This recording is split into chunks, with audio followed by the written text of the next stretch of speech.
Ayan, andito tayo ngayon sa kabundukan ng Gifu. Tingnan nyo naman itong mga bikers na to, guys. Ayan, itong lugar na ito ay sobrang paahon.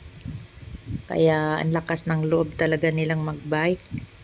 Ayan, mga kasama yan ni Ed. Si Ed na andito na sa tabi ko. Nakatayo.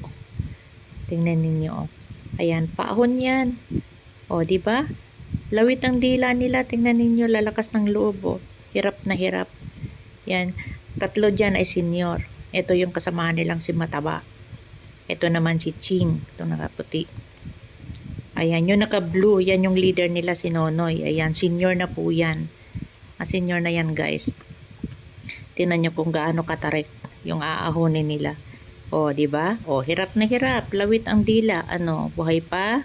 Sige pa, bike pa more. Ayan.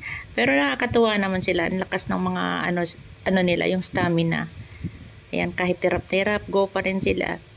Ayan, si Ed kasi magmula nung nagbike siya, nawala yung sakit ng tuhod niya. Ayan, tapos si Nonoy, oh, hirap na hirap, oh. Kasi nga paahon, oh, ano, kaya pa? Oh, diba, nakakatuwa. Tawa nga ako ng tawa, eh, sa kanila. Ayan, pero wala lang sa kanila, kahit tarik ang aahonin nila. Sige lang, go lang.